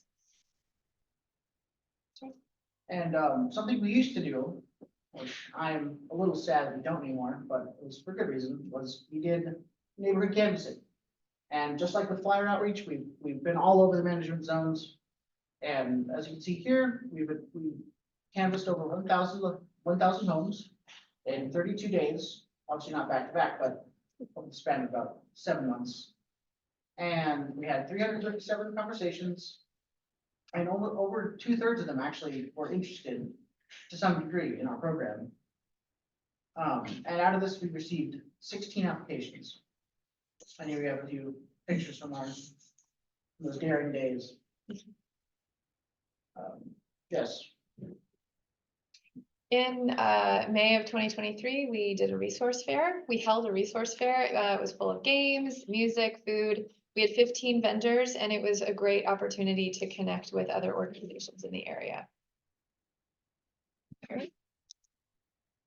Okay, upcoming events you can see listed here. Ezra and Jesus are doing a great job attending every farmer's market, every flea market, every public event they can get access to. And these organizers have been great. Most of the time they give us a free spot at these places. And I think we've made some pretty good connections through there. A lot of the folks that attend these sorts of things live in the cities. So the population of private well owners, I think anecdotally, is a lower percentage compared to the folks in the city. And then we're going to continue the flyer distribution. Ezra's got a route he takes to make sure the flyers are current, refill stocks and that sort of thing.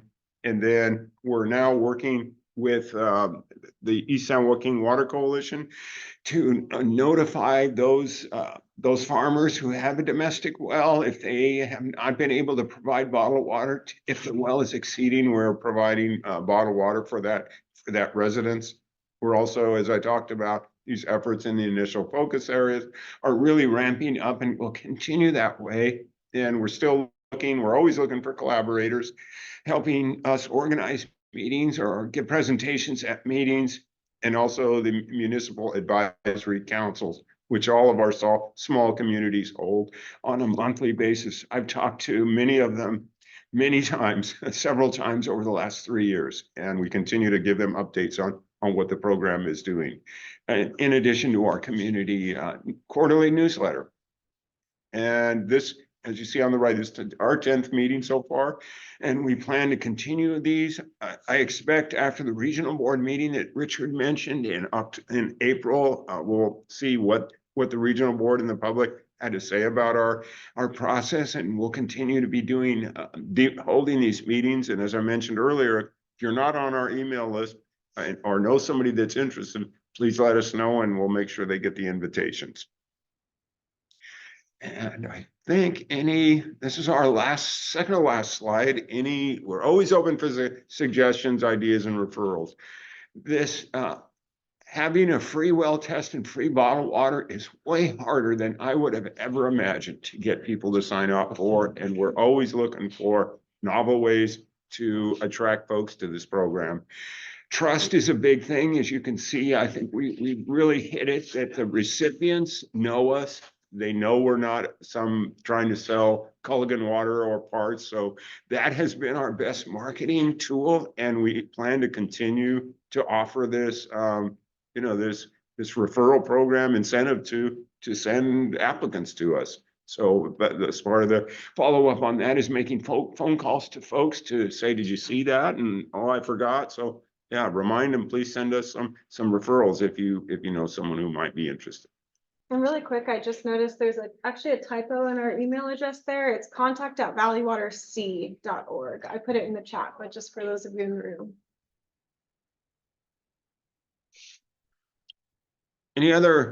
Any suggestions, referrals, ideas? Go ahead.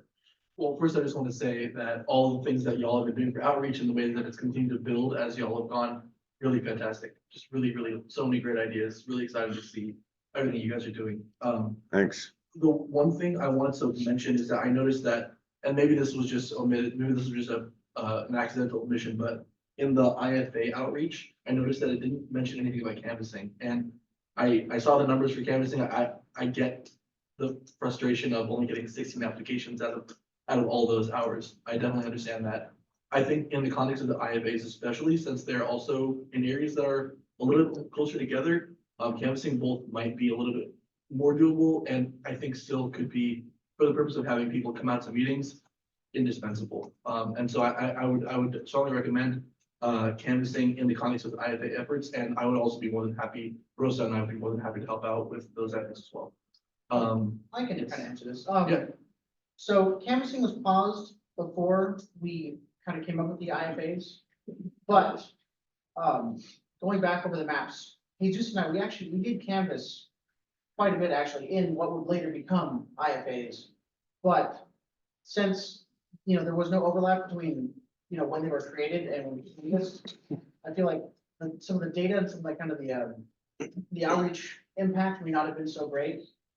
Because we didn't have it, classified as an IFA. We didn't have this kind of a structure set up for that. So, yeah. So we have more of a direct message that would go in the canvassing that, hey, come and hear what this program's about to transition to. Yeah, So, and I think it was, so again, for that reason, I think it'd be very worthwhile. The one other thing I had was just a question, those fact sheets, really cool, like the 1, 2, 3 TCP one, really good information. Are those available on the website in addition to provided in letters that you'll send out? What fact sheets? So there was some fact sheets that were, sorry, I should have. well, it was the 1, 2, 3, the thing we got from EPA and the state board. Yeah, that one's on the EPA's website. Okay. Yeah. Okay, do you know is there like a single page that has kind of a bunch of different information like that? It's kind of. Very technical. It's not, they are kind of all on a page, but yeah, we found some of them are more useful than others. The TCP one is pretty good in terms of giving information about what it is and what, what they need to do. But a lot of them are super long and don't have a lot of relevant suggestions. We're working very hard with the State Water Board Division of Drinking Water on refining these documents, because they kind of were not ready for us, really. They were ready to give us funding, but all that information, it's kind of a different department. So we're working on updating those to make them pictographs, really something that's very simple. Don't drink it, or yes, you can shower, you can, those sorts of things. That's excellent. So we're working on that actively right now. Whenever y'all have this up, if there was a way to put them on the website so that we could direct people to your website. Yeah, we agree. that would be We want to do the Yeah. same thing. When they're available, they'll go there. And one comment about canvassing, we did pause it for safety reasons. There was some instances that happened, so that was the reason for the pause. Understand. Yeah. Yeah. I'll just add on, I agree, that's like some really robust outreach to lots of different things that looks great. I was trying to think like what else, possibly is there, because I think, even with the robustness of the outreach, there's still a lot of need. It seems like folks that probably either the ones that are just saying no for whatever reason, or folks that just haven't gotten the word yet. The only things I could think of was actual I know, especially kind of these days, I see a lot more like localized advertisements on TV apps like Hulu and stuff that have ads. It used to kind of be all national, but I've really noticed that there's, especially with like political ads, I'm like, oh, it's like a city council, ad like on Hulu. It kind of caught me off guard. So I don't even know how you go about that, but it's just like one of the things that I could think of off the top of my head is like, there's traditional TV, but I've just noticed a lot more localized commercials on,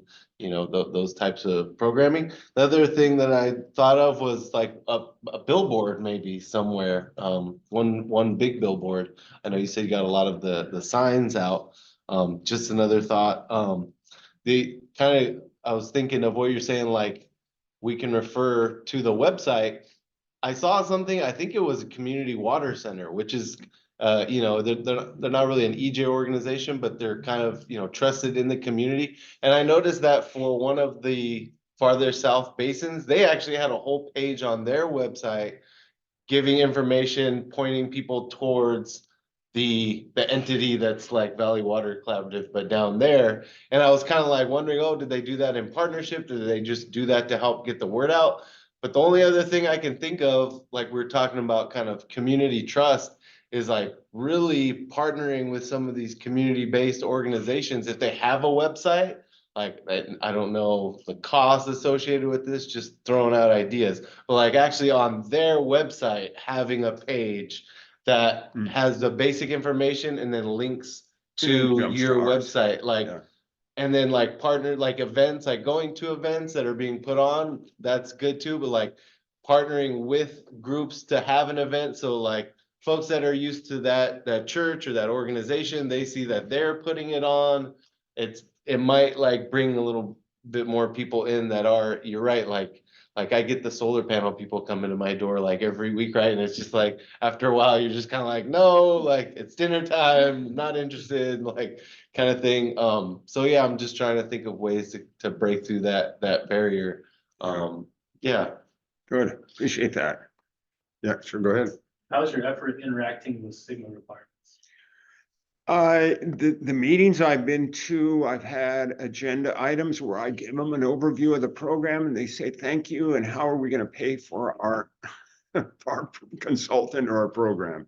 We're not, I don't want to disparage them. They have such a huge order right now to get their plans approved and in place. I think our time is coming because the plans now are approved. They hopefully can start coasting a little more and think about other things.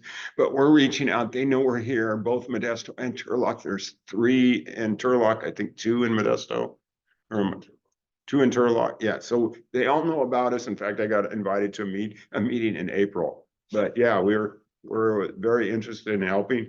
One other thing to understand, and we got to be out of here in 7 minutes, but we have a tough demographic. We have private well owners, mostly in the country, or rural residences.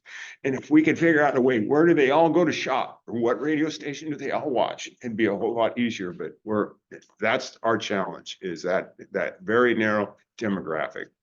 So we're trying to come up with ways to crack that nut as much as we can. But yeah, we're going to continue working with the GS. It's in our order. We need to collaborate with the GSAs. Thanks. I can attest to how easy it is to get tested, because I heard about it, and my RO system took a dump, and then I was still drinking the water, and then I read about this and I applied, and you guys came out really quick, and I got tested and I got water. But I'm old and I can't lift 5 gallons. Yeah. It's just a pain. It really is. So appreciate you. Thank you. Yeah, we've done 1 in 3s for that reason. 1 in 3 gallon deliveries now. We switch that. 3s and it's still a pain. Yeah. My kitchen's not that big. I gotta hand it to you, Barry, and your folks. You've come a long way. When this thing started, I thought there's just no way. There's just absolutely no way. And for you to be up and running, providing water and moving forward, it's impressive, the effort you guys have done and got it done. Appreciate it. Thanks. We don't give up. Anybody else on Zoom? We're going to need to end here pretty shortly, but appreciate everybody being on. Thanks, Adam. I missed you on the introduction. I saw you popped in. Thanks for inviting me, and appreciate all the work you guys are doing. Yeah, thanks. Next time in person. Carl, thank you too for joining. Carl, by the way, didn't mention, was the regional board chair for, what was it, Carl? 75 years you were chair of regional board? Something like that. When CV Salts was adopted, Carl was the chair. Carl was involved in CV Salts for many years, for all of the years, to make this program happen. So thanks, Carl. Good to see you again. Hey, thank you, Perry. Appreciate it. And it's good to see movement and success because it comes slow at the beginning.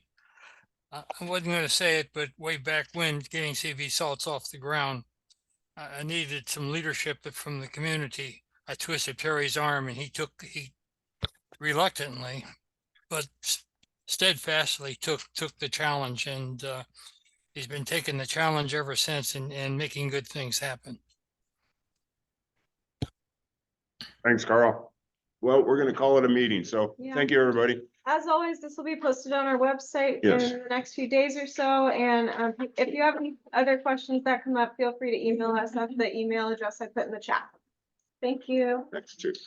Thank you.